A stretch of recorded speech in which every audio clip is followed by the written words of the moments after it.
இதை காட்டு நல்லா ஃபாலோ பண்ணி.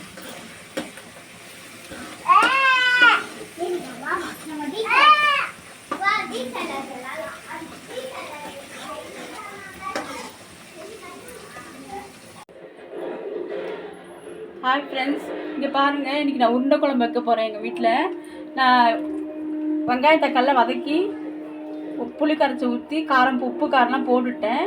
இப்போ நான் பருப்பு அரைச்சி நான் காட்டுறேன் பாருங்கள்.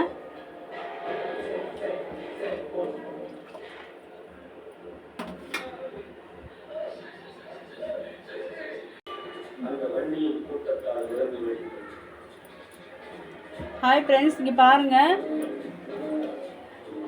நான் பருப்பு அரைச்சிட்டு இப்போ பாருங்கள். இந்த பருப்பு வந்து கடலப்பருப்பு வந்து அரைச்சிருக்கேன். பருப்பு வந்து முழன்னு அரைக்கூடாது, கொஞ்சம் பாருங்கள் குறைன்னு அரைச்சிக்கோங்க. இப்போ நான் பாருங்கள், இதுக்கு தேவையான அளவு உப்பு போடுறேன். தேவையான அளவுக்கு உப்பு போட்டுக்கலாம்.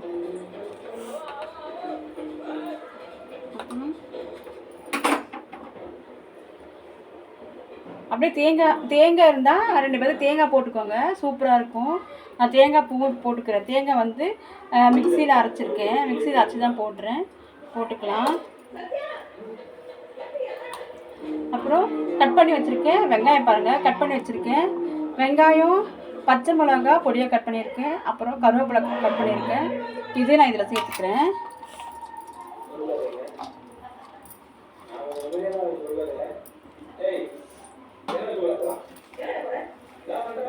இது பிசைஞ்சிக்கலாம், எல்லாம் ஒன்று சேர்த்து பிசைஞ்சிக்கலாம்.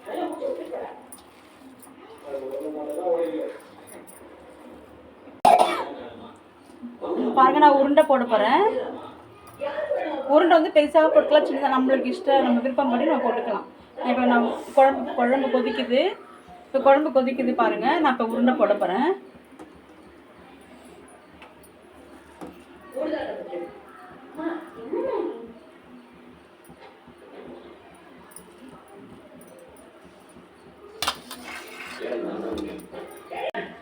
நீங்கள் பாருங்கள், குழம்பு இப்போ ரெடி ஆயிடுச்சு.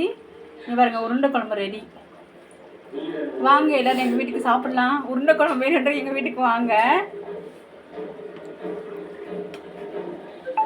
உருண்டை குழம்பு ரெடி ஆயிடுச்சு.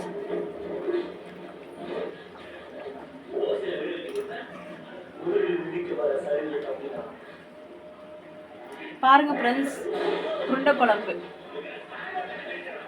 இதேமாதிரி நீங்கள் ட்ரை பண்ணி பாருங்கள், சூப்பராக இருக்கும்.